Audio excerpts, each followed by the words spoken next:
Bienvenido, hoy vamos a estudiar el tejido muscular. Las fibras musculares tienen origen embriológico mesodermal, con excepción de ciertas células contráctiles que se originan del ectodermo, como las fibras musculares del iris del ojo y las células mioepiteliales, que integran las unidades secretoras de las glándulas salivales, mamarias y sudoríparas. La casi totalidad de las fibras musculares que existen en nuestro organismo se originan de las características generales. El tejido muscular, muy abundante en los animales, es esencial para los movimientos del cuerpo, tanto del esqueleto como de sus órganos. Está constituido por células muy especializadas en la contracción. La célula ultraestructural más importante de estas células es la presencia de miofilamentos de dos tipos. Primero sería el filamento delgado de actina de 6 nanómetros de diámetro, que están presentes en casi todos los tipos celulares, y filamentos gruesos de miosina de 14 nanómetros de diámetro en adelante. Aunque la miosina acompaña a la actina en las células, solo forman filamentos gruesos en las células musculares. Clasificación. En los vertebrados se han establecido dos grandes tipos de células musculares, dependiendo de las características de sus células. El primero tendremos el músculo estriado o células musculares estriadas. En estas células los miofilamentos se disponen ordenados en unidades morfológicas y funcionales, denominadas sarcómeras, que dan lugar a una estriación transversal característica con las bandas perpendiculares al eje longitudinal de la célula. Fisiológicamente, su contracción es rápida. Dentro de este grupo se pueden establecer dos subgrupos. El primero sería músculo esquelético. Sus células forman la musculatura somática de los vértebras y se encuentran de modo voluntario. Y el segundo sería músculo cardíaco, que forman la pared muscular del corazón, es decir, el miocardio. Sus células se diferencian en ciertos aspectos con el músculo esquelético y su contracción es involuntaria. Y el segundo grupo de músculos tendremos al músculo liso. Sus células carecen de estriación transversal y son de contracción lenta e involuntaria. Forman la musculatura de la pared de los vasos sanguíneos y de órganos huecos. Músculo esquelético es el músculo más abundante en los vertebrados. Se inserta en los huesos mediante tejido conjuntivo denso para permitir el movimiento de las diversas partes del cuerpo. El músculo estriado esquelético se denomina también voluntario, puesto que es capaz de producir movimientos voluntarios, es decir, está inervado por fibras nerviosas al sistema nervioso central. Los músculos esqueléticos están generalmente conectados a los huesos a través de tendones, a excepción de algunos como los del ojo, los de la parte superior del esófago o la lengua. Las células, también llamadas fibras, son mononucleadas, muy largas y paralelas unas a otras. Organización histológica. Las células que componen el músculo estriado esquelético son células musculares estriadas esqueléticas, también llamadas fibras musculares o miocitos, junto al tejido conectivo y vasos sanguíneos. Las células musculares asociadas entre sí forman los fascículos musculares, y estos a su vez se unen para formar los músculos esqueléticos, principal responsable de la movilidad de los organismos. Cada músculo esquelético está rodeado y protegido por una vaina de tejido conjuntivo denso, llamado epimisio. De esta vaina parten tabiques que se ramifican profundamente en el interior del músculo, dividiéndolo en fascículos de fibras y grupos de fascículos. Todas estas ramificaciones constituyen el perimisio, de modo que grupos pequeños de fibras musculares envueltas cada una de ellas por perimisio forman a su vez grupos mayores envueltas también por perimisio. Por tanto, así como el epimisio es una envoltura única, el perimisio forman envolturas que cierran a grupos de otras. Cada fibra muscular, a su vez, está cubierta de una delgada red de fibras reticulares que se continúan con un largo tejido conjuntivo laxo, contenido de vasos sanguíneos y nerviosos. El tejido conjuntivo situado entre las células se denomina endomisio. Estas envolturas de tejido conjuntivo proporcionan una delgada cohesión de las fibras y grupos de fibras, integrando sus movimientos.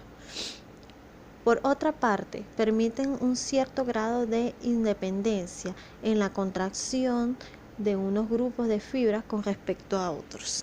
Además, constituyen el soporte de los vasos sanguíneos y nerviosos necesario para el mantenimiento del músculo y su actividad. Los vasos sanguíneos son muy abundantes, penetran el epimisio, se ramifican siguiendo los tabiques de perimisio y alcanzan el endomisio.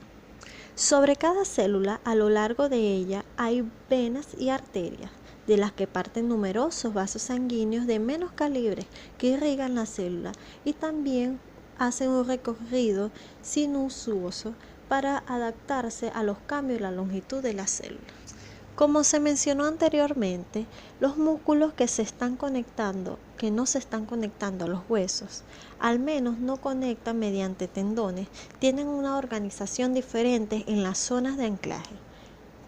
Así, se adhieren directamente de una manera más o menos difusa. El tejido conjuntivo de estas estructuras que tienen que mover, entre otras, destacan el movimiento de los ojos, la lengua y el esófago. Las células musculares estriadas son células muy alargadas, dispuestas en paralelo, formando haces o láminas. Son células no ramificadas y presentan una longitud que pueden ir desde unos pocos milímetros a los 30 centímetros, con un diámetro de entre 10 a 100 micrómetros. Son multinucleadas y sus núcleos se disponen en la periferia celular. El aspecto estriado en las fibras musculares se debe a la disposición especial de los filamentos de actina y miosina en su citoplasma, conjuntamente denominadas miofibrillas, las cuales se organizan en haces paralelas al eje principal de la célula. Las bandas oscuras corresponden a la superposición entre filamentos de actina y miosina, mientras que las claras solo dispone de filamentos de actina. La membrana plasmática, también denominada sarcolema, está rodeada de una membrana basal que, como la de las células epiteliales, consta de una lámina basal y una capa de fibras reticulares. Cada célula muscular contiene numerosos núcleos alargados en el sentido de la fibra y dispuestos en su periferia.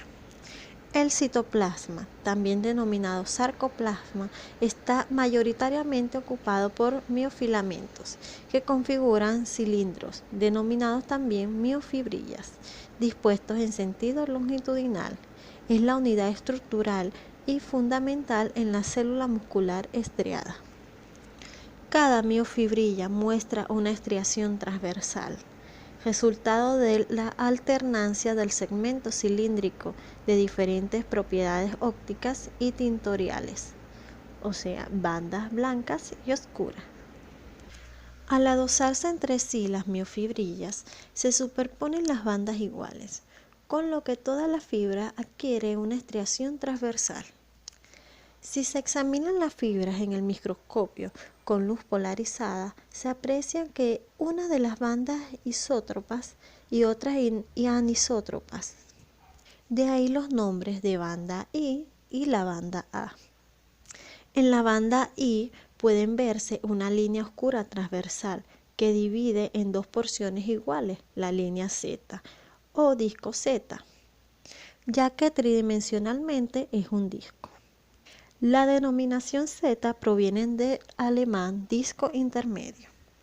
El segmento entre dos líneas Z consecutivas se denomina sarcómera y constituye la unidad fisiológicamente elemental de la contracción muscular.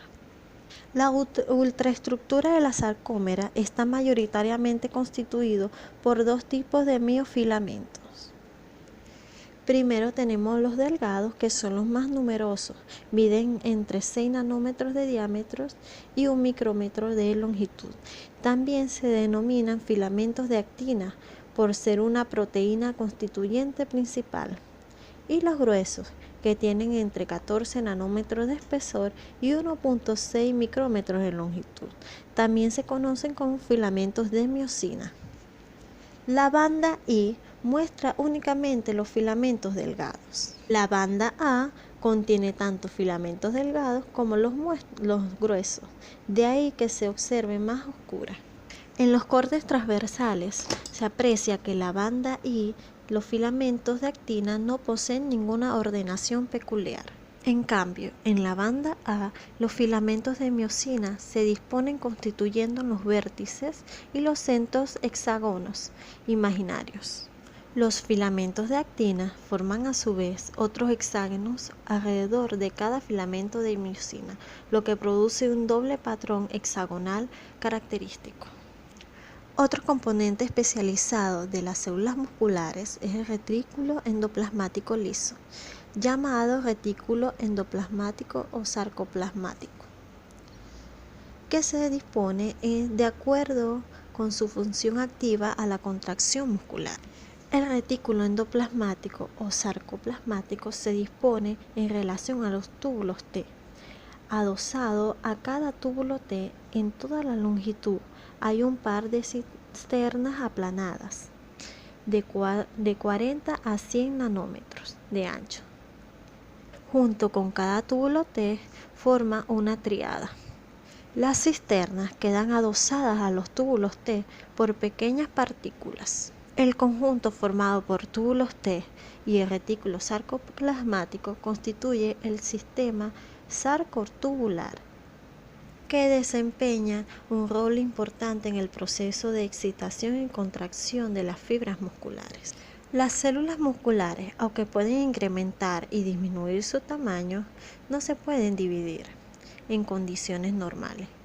En la vida postnatal, la recuperación y crecimiento, es decir, aumento de números de células del tejido muscular, hiperplasia, se debe a otras células denominadas células satélites. Estas son células mononucleadas que se localizan asociadas a las células musculares estriadas y se localizan entre su membrana celular y la lámina basal. Actúan como células madres adultas que tienen la capacidad de producir nuevas células estriadas maduras en cada capacidad contráctil. Inervación motora.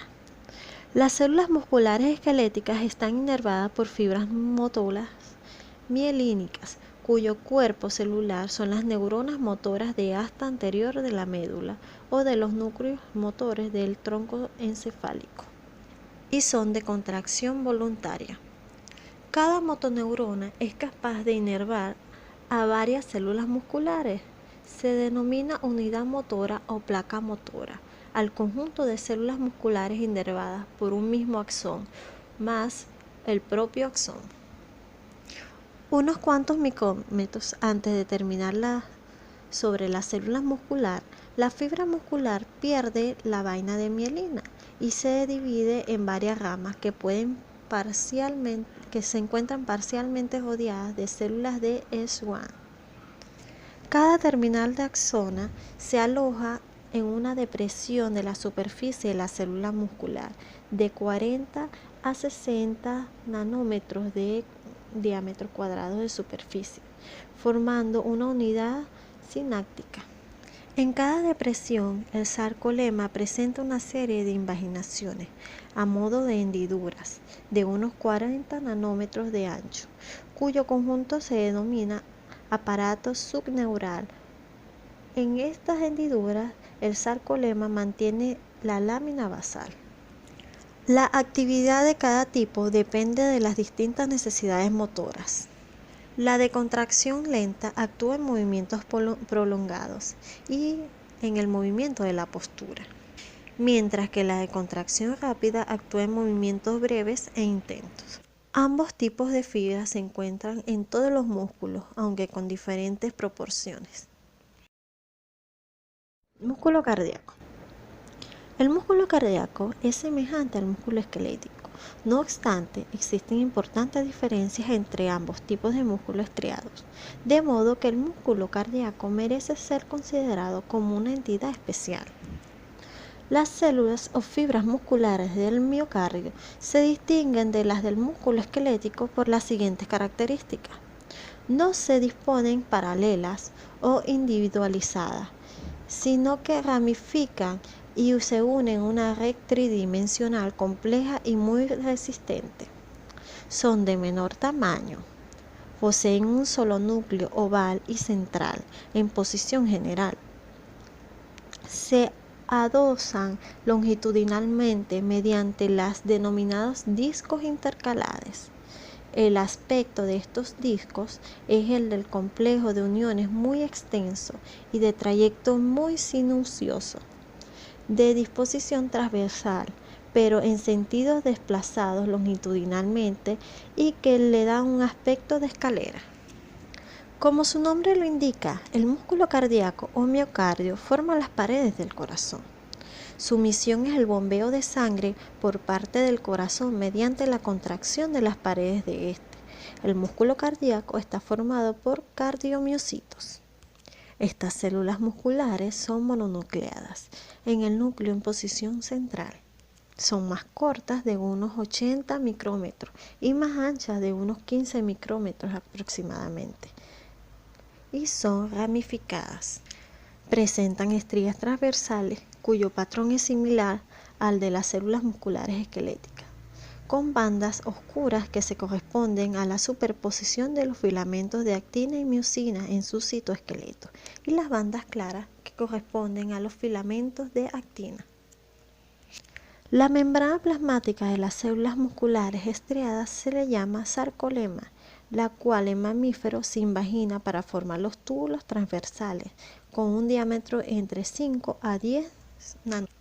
Los cardiomiocitos están unidos entre sí por los llamados discos intercalares, que aparecen por bandas oscuras en las preparaciones histológicas, donde se pueden encontrar desmosomas y uniones adherentes. También hay uniones estrechas situadas a los lados de los discos intercalares. La misión de los complejos de unión es la de mantener cohesionadas las células, siendo los principales sitios de anclaje del citoesqueleto de las células contiguas. También hay uniones en hendiduras que permiten la sincronización contráctil, ya que comunican a los citoplasmas de las células vecinas de manera directa. El músculo cardíaco no se ancla a tendones. La contracción rítmica del corazón está controlada por el sistema autónomo, el cual se ajusta la frecuencia y la fuerza de las contracciones, pero la contracción rítmica está generada por algunos cardiomiocitos especiales en la organización de los músculos esqueléticos. Por ello, el músculo cardíaco también se le llama músculo estriado de contracción involuntaria. Las uniones en hendidura favorecen la sincronización de las contracciones mediante la conexión en los citoplasmas de las células contiguas. Por ello, no todas las células cardíacas están inervadas por las fibras nerviosas, sino solo por los cardiomiocitos marcapasos. La frecuencia cardíaca también está controlada hormonalmente. Las células musculares cardíacas tienen un poco de glucógeno y por ello tienen que obtener mucha energía a través de la glucólisis. Ello indica que la mayor parte de la energía procede de la fosforilación oxidativa, con un gran consumo de oxígeno. Así, cuando se produce un corte en el suministro de oxígeno, se producen daños celulares rápidamente.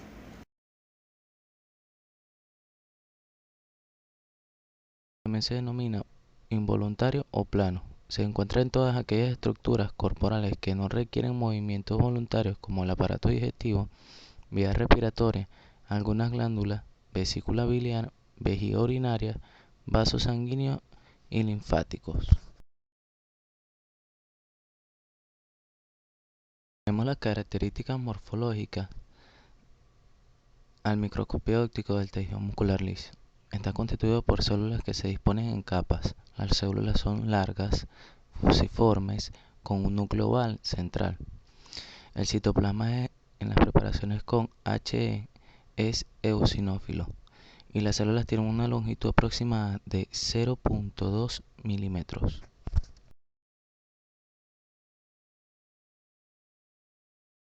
Bueno, en esta parte de la presentación vemos que tenemos las características ultraestructurales de la fibra muscular. En la imagen que presentamos no se pueden visualizar bien, pero podemos ver que señalo la parte de la condensación de la fibra muscular lisa, está el núcleo y las organelas. Aquí tenemos los tipos de músculos lisos. Entre estos está el tipo visceral o unitario. Está compuesto por densos haces o capas de fibras musculares lisas que se caracterizan por presentar una concentración lenta, constante y prolongada, a lo que se denomina tono, y poseen abundante inervación. Están presentes en el tracto digestivo, vías urinarias, vías biliares, útero y arteriolas. Ok, continuando con el tipo de músculos, tenemos el tipo multiunitario. Está formado por fibras unitarias que funcionan independientemente entre sí. Se caracterizan por estar inervados por una terminación nerviosa. Su contracción es rápida y su relajación es completa. Se encuentran en el músculo piloerector, el iris, el conducto deferente y arterias de mayor calibre.